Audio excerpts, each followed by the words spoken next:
Hello friends, आज फिर से आप लोगों का इस स्मार्ट सीटेट यूट्यूब चैनल में स्वागत है। तो भाई हम लोग लगे हुए हैं सीटेट 2021 और 22 के लिए।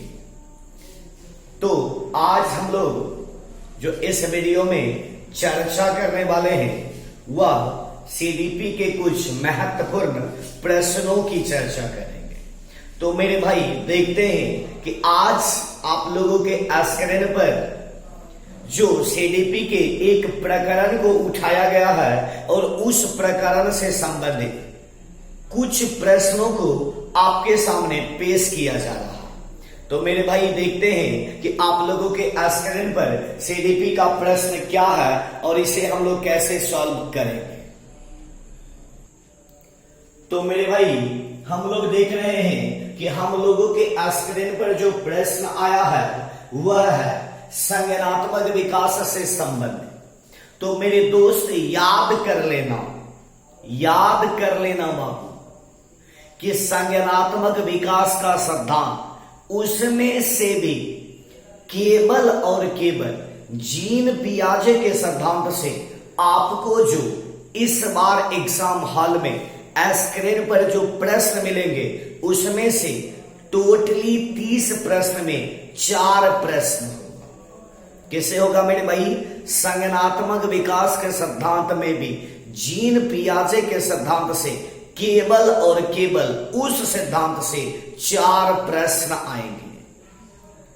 कुछ प्रश्न होंगे उनकी अवस्थाओं से और कुछ प्रश्न होगा उसकी शब्दावली से। ठीक है, तो मेरे भाई चलते हैं बिना समय गवाए हम लोग मुद्दा की बात करते हैं। तो संज्ञानात्मक विकास का सिद्धांत मेरे भाई कौन दिया? तो सबसे पहले इसका जवाब आता है कि कौन दिया, किनके हाथों में जाता है? पावलव, चॉम्स्की, पावलव भी लिखता है कहीं पर पावलव भी लिखता है, चॉम्स्की, कोहलबर्ग या फिर जीन पियाजे। तो मेरे दोस्त सारे लोग जानते हो कि इसका उत्तर क्या होगा? जीन पियाजे। क्या होगा मेरे भाई? जीन पियाजे। अब यहीं पर एक प्रश्न और आपको बता दिया जाए कि मेरे भाई संज्ञानात्मक विकास का सिद्धांत जीन पियाजे महोदय ने दिए थे और इनके अलावे एक महोदय और है जेरोम ब्रूनर। कौन है मेरे भाई? जेरोम ब्रूनर है। तो जेरोम ब्रूनर ने भी संज्ञानात्मक विकास के सिद्धांत का चर्चा की। तो यदि विकल्प में कभी कभी आपको जीन पियाजे विकल्प में नहीं मिलेगा तो आप जेरोम ब्रूनर को उत्तर कर सकते हैं। यदि कभी कभी विकल्प में संज्ञानात्मक विकास का सिद्धांत में जीन पियाजे और जेरोम ब्रूनर दोनों आके ए नंबर जीन पियाजे, दूसरा में जेरोम ब्रूनर और तीसरा में यदि दोनों कर दे तो इसका उत्तर मेरे दोस्त क्या मारना? दोनों मारना।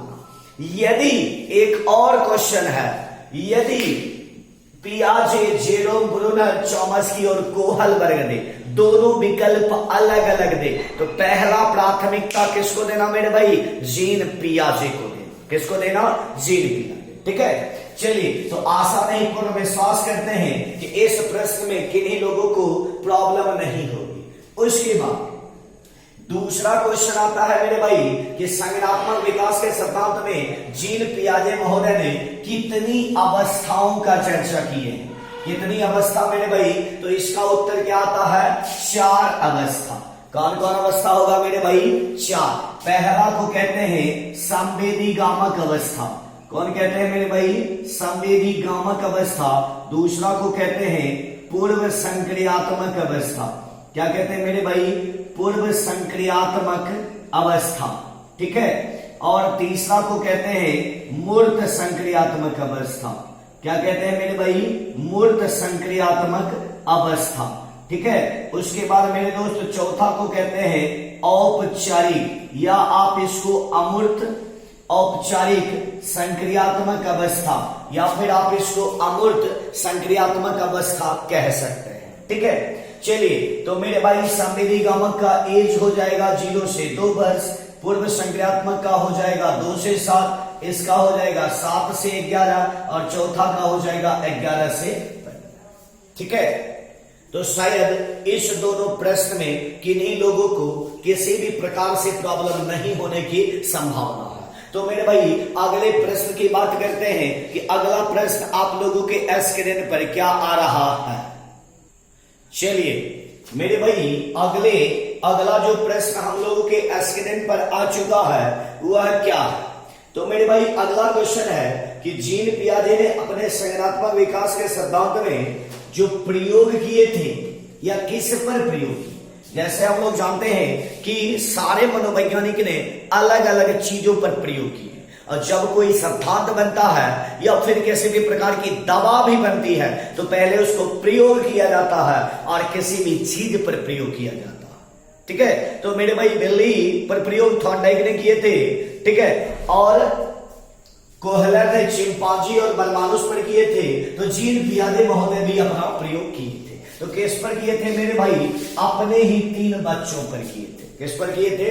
अपने ही 3 बच्चों पर। तो इसका सही उत्तर क्या हो जाएगा मेरे भाई? अपने ही 3 बच्चों पर। अपने ही बच्चों आ गया है, यहां पर होगा कितने बच्चों पर? तो मेरे भाई 3 बच्चों। ठीक है, उसके बाद क्वेश्चन नंबर 4 है, जीन पियाजे कहां के रहने वाले थे? तो मेरे भाई जीन पियाजे कहां के रहने वाले थे? तो मेरे दोस्त इस 4 ऑप्शन में एक भी ऑप्शन नहीं है, इसलिए एक ऑप्शन को हम अलग कर रहे हैं। ये स्विट्जरलैंड के रहने वाले थे। कहां के रहने वाले थे मेरे भाई? स्विट्जरलैंड के। ठीक है, एक यह विकल्प नहीं था, इसलिए हम इस विकल्प को चेंज कर दिए। ठीक है, चलिए अगला क्वेश्चन देखते हैं कि हम लोगों के स्क्रीन पर क्या आ रहा है। चलिए तो मेरे भाई देख रहे हैं कि हम लोगों के स्क्रीन पर जो अगला प्रश्न है वह क्या है? किसी घटकों का मस्तिष्क में बनने वाली संगठन को जीन पियाजे ने क्या कहा है? तो मेरे भाई क्या कहा है? ठीक है, यहां गलत हो गया, ध्यान से सुनिएगा। तो जीन पियाजे महोदय ने कहे थे कि जब किसी भी चीजों का आपके मस्तिष्क में कोई पैटर्न बनता है तो उसे क्या कहते हैं मेरे भाई? उन्हीं को या उसी को जीन पियाजे महोदय ने एस्कीमा शब्द कहते हैं। क्या कहे मेरे भाई? एस्कीमा शब्द। ठीक है, तो इसका सही उत्तर मेरे दोस्त क्या होगा? एस्कीमा। और एस्कीम क्या होता है? तो एस्कीमा से निकला हुआ स्वरूप होता है। क्या होता है मेरे भाई? एस्कीमा से निकला हुआ स्वरूप होता है, और एस्कीम का मतलब होता है तरीका। क्या होता है मेरे भाई? तरीका। मतलब क्या? यदि आप कोई कार्य कर रहे हैं तो आपके जो कार्य करने का अलग अलग तरीका है, इसी को जीन पियाजे महोदय ने एस्कीम कहे। क्या कहे मेरे भाई? एस्कीम। और एस्कीमा क्या हो गया? मस्तिष्क में बनने वाले पैटर्न, न्यूरल संरचना को जीन पियाजे महोदय ने एस्कीमा कहा। और इस पाइट का मतलब भी एस्कीमा ही होता है मेरे दोस्त, लेकिन इस पाइट का चर्चा कौन किए? वाइगॉत्स्की महोदय ने किए हैं। कौन किए? वाइगॉत्स्की महोदय। ठीक है, पार या ढांचा का मतलब होता है सहायता। क्या होता है मेरे भाई? सहायता। और कौन सी सहायता होगा? अस्थायी सहायता। तो इस क्वेश्चन नंबर 5 का सही उत्तर मेरे दोस्त हो जाएगा एस्कीमा।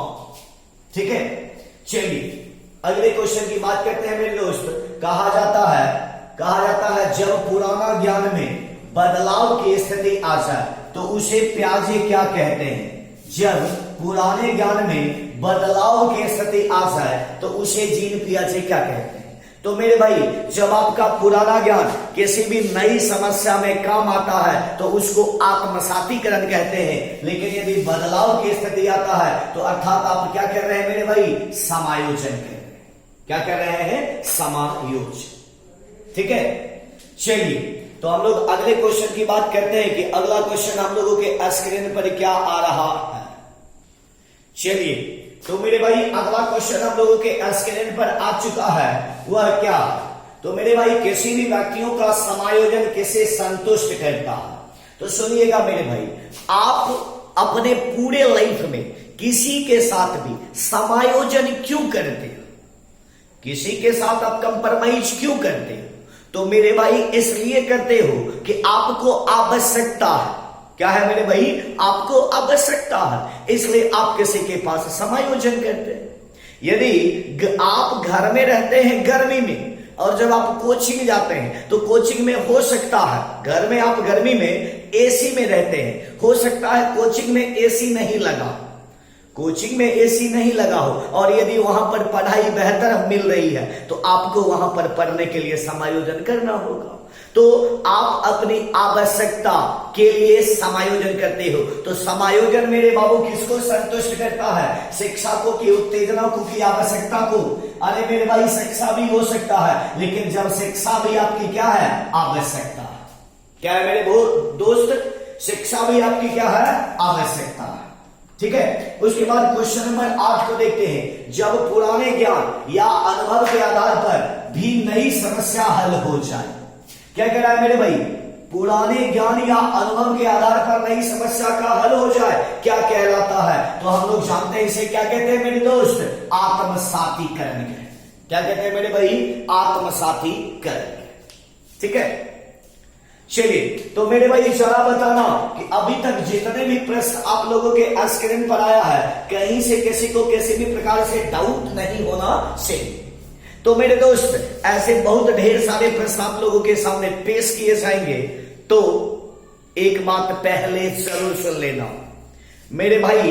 यदि समझाने का तरीका बेहतर लगा होगा, समझ आ गया होगा, और यदि चाहते हैं अपने इस YouTube चैनल को आगे बढ़ाने के लिए, तो मेरे दोस्त स्वयं तो लाइक कीजिए ही, दोस्तों में शेयर भी कीजिए, और यदि आप नए हैं तो इस चैनल को अभी तुरंत सब्सक्राइब कीजिए, ताकि जितना भी वीडियो अपलोड हो उसका नोटिफिकेशन आप लोगों के मोबाइल फोन पर पहुंचता है। ठीक है। तो मेरे भाई फिर हम लोग मिलते हैं बहुत जल्दी अगले वीडियो के साथ। तब तक के लिए धन्यवाद।